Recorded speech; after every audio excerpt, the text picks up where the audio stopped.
keberanian untuk hal-hal yang merupakan hak, yang merupakan kebenaran, yang membuat diri kita itu menjadi orang yang terpuji.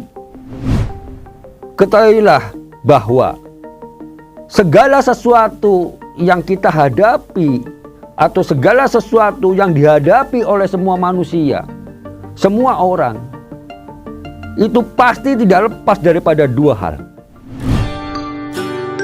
Sapa Hati bersama Gus Agus.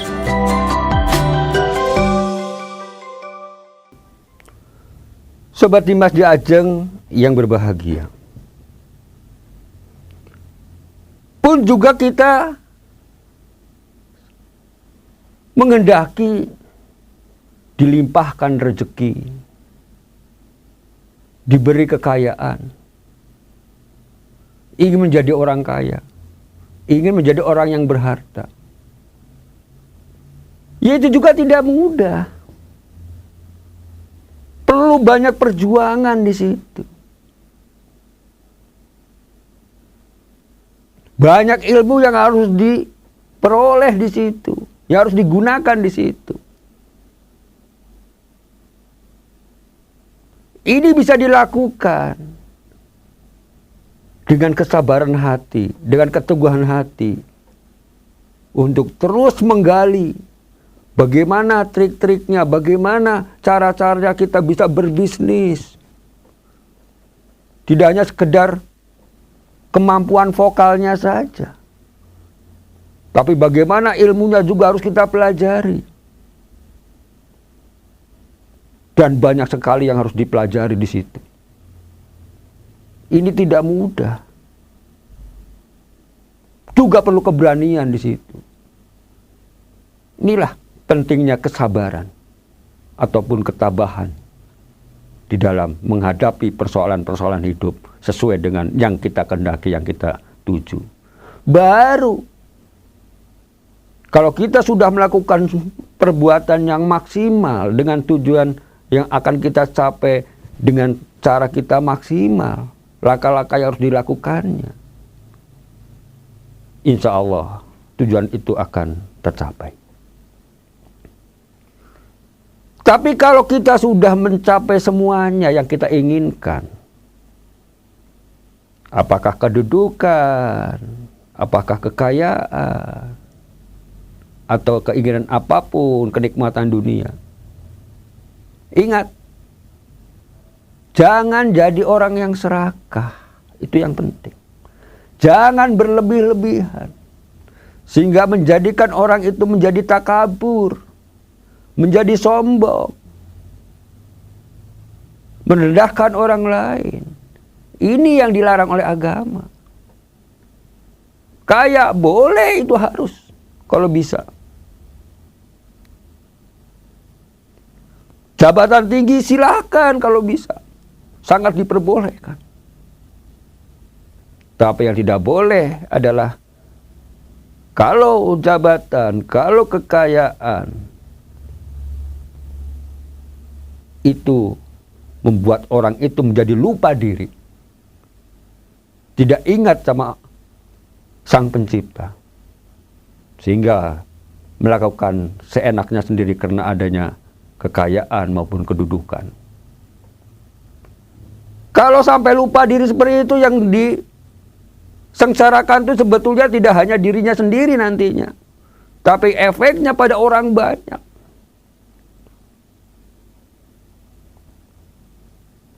Iyalah, kalau kita lihat banyak oknum-oknum melakukan korupsi, melakukan maling, melakukan penggelapan. Itu kan yang berakibat tidak hanya untuk 1-2 orang. Boleh dikatakan untuk seluruh rakyat terkena dampaknya. Padahal kalau kita tahu, orang-orang yang melakukan korupsi, melakukan penggelapan, penipuan, itu mereka oknum-oknum itu bukan orang-orang miskin, bukan. Orang yang sudah berlimpah hartanya. Apa ini dilakukan? Karena pasti orang tersebut tidak ingat pada Allah Subhanahu wa taala. Tidak ingat pada Tuhannya. Sehingga yang dilakukan adalah, yang dituruti adalah hawa nafsunya, keserakahannya. Ingat, Allah berfirman di dalam Al-Quran, A'udzu billahi minasyaitonir rajim. Bismillahirrahmanirrahim. Ya ayyuhalladzina amanu la tulhikum amwalukum wala auladukum an dzikrillah. Wahai orang-orang yang beriman, la tulhikum,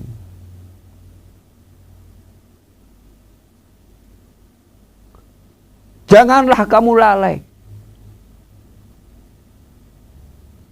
lupa, atau dilalaikan atau dilupakan. Oleh apa? Amwalukum, oleh harta-hartamu. Wala auladukum, atau dilupakan atau dilalaikan oleh anak-anakmu. An dzikrillah, dari mengingat pada Allah Subhanahu wa taala. Sobat Dimas di Ajeng yang berbahagia. Karena kalau kita terlalu berlebihan mencintai sesuatu, mencintai harta, mencintai kedudukan, mencintai anak misalnya, terlalu berlebihan, ini justru akan membuat diri kita itu menjadi lupa akan Tuhannya. Sehingga apa yang dilakukan itu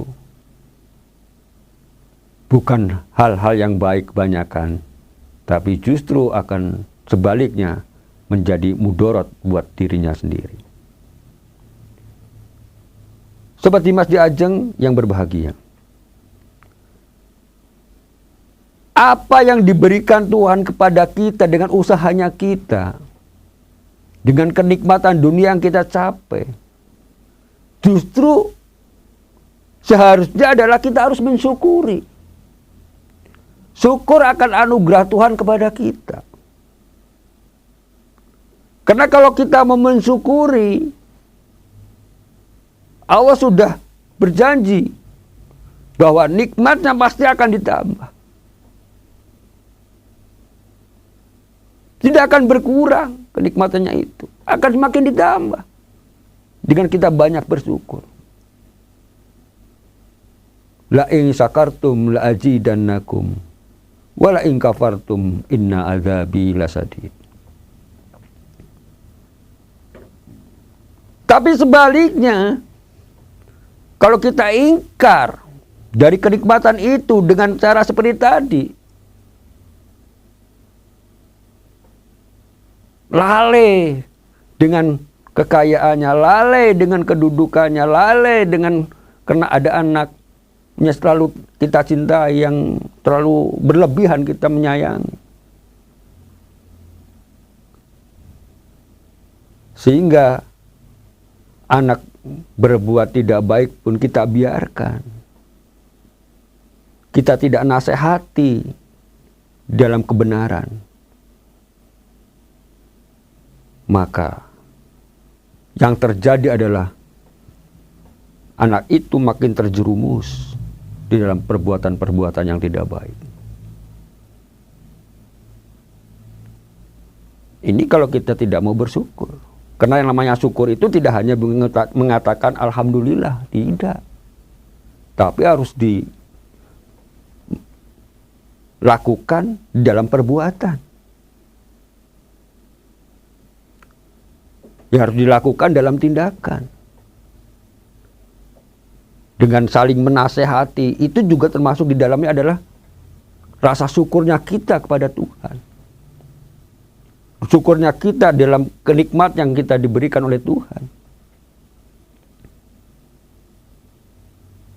Sobat Dimas di Ajeng yang berbahagia,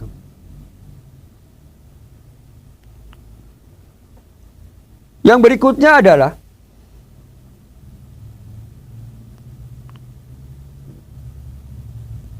sabar di dalam tujuan yang sebetulnya tidak dikehendaki oleh diri kita. Contohnya apa? Yang tidak disukai atau dikehendaki oleh diri kita, atau bahkan dibenci oleh diri kita.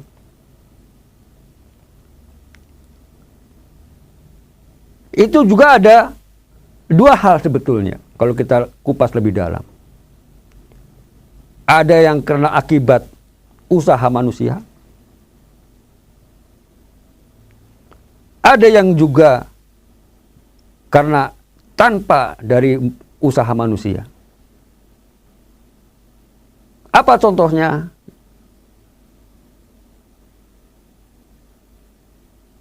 Yang dengan usaha manusia itu. Salah satunya adalah apa? Ketaatan. Atau kemaksiatan. Atau kemiskinan. Atau kebodohan.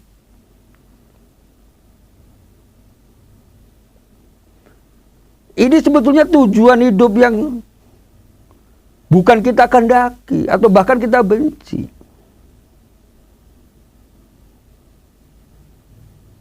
Coba kita ambil salah satu tadi yang kita bicarakan. Soal ketaatan. Loh, ketaatan itu kalau kita benar-benar mempunyai jiwa yang tulus, jiwa yang ikhlas, jiwa yang punya rasa terima kasih pada Tuhannya. Berat loh kita melakukannya. Kita melakukan puasa. Berat. Berlapar-lapar. Berat.